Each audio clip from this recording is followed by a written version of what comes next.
Hello, everybody. This is Catholic Dad, episode number 116. You only have to succeed at one thing. Now, I'm over exaggerating that, and I could be completely wrong. But here in my life, when I say you only have to succeed at one thing, you only have to succeed at your marriage. Now, that's no small task, but it's also not a particularly large task if you take appropriate action within your life. And I don't want to just say all married people in terms of man, woman, and child. I'm also talking about the priestly vocation and the nuns of the world.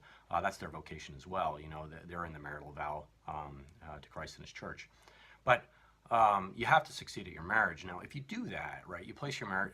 So what is it? Man and woman become one flesh, and you bind into one, and you don't let anybody into your marriage. Like, you know, let nobody come between you, and you cling to that person, and your whole life, your life goal, all your energies go into getting that person to heaven. If you succeed at that, and whatever flows from there in terms of children will be good. And if you do that and you protect yourself from the rest of the world, you will become unlike the rest of the world.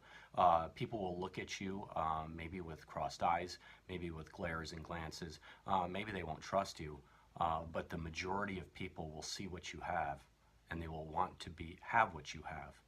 And I think that's a good thing because when you succeed at your marriage, you succeed at all the basic virtues that are necessary in life.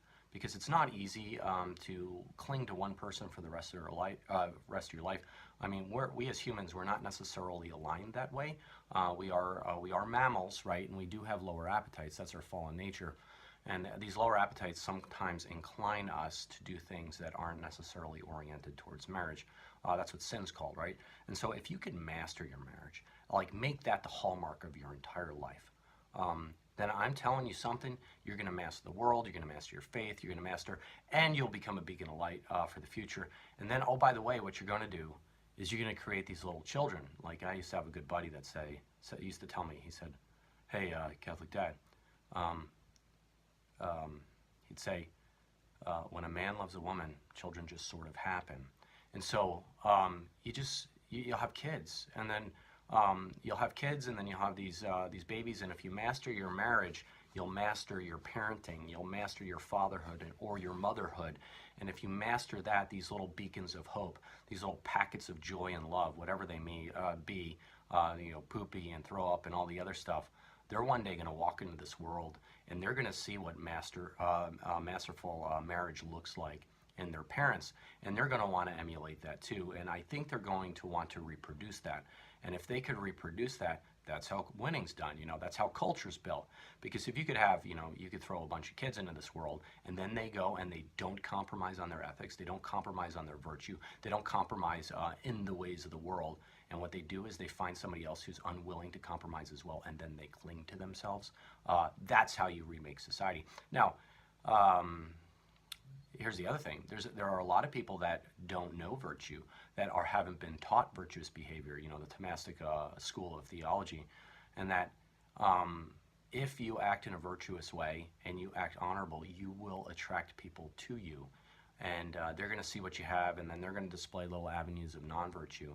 And you can actually change them and guide them for the better. And they'll see what you've become, and you can actually habituate people in other ways in their lives, so they become more virtuous and they can become beacons of hope for the future as well. Everybody, there's a default position, by the way, that I think a lot of traditional Catholics, even traditional Christians, they don't want to throw their children at the world because they don't want the world changing their children.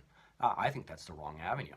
I think what you do is you mold and you form your children in right ways, and then watch out, world, because here they come. That's the right avenue, because I know my children, through talking to them and teaching them and picking their brains, that the world is not going to change them for the worse. They're going to change the world for the better. Now, all that being said, is don't take sin lightly, and don't tell your children, oh, you're just going to go in this world and be fine. No, it's a constant battle, it's a constant struggle, because you do have fallen nature as well.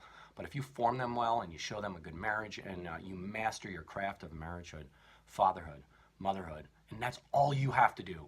And if you do that, excuse me, the world becomes a better place. And so I want to say, I'm not literal when I say that's all you have to do. There are other things you have to do. You have to do, the cardinal virtues and, acts of mercy. You have to do those things, but if you become the master of your marriage, then those will flow from there. And then life will become oriented in a good direction. And so this is Catholic Dad making you think about it. You only have to master one thing. That's your vocation of marriage, people. Just do it, and the world will become a better place. And if we could get maybe, I don't know, half the people in the world to do that, that would be the utopia that everybody's looking for. That's the Garden of Eden, because then culture will push in the correct direction. Now, will we remove evil from the world? No, under no circumstance. That's not going to happen.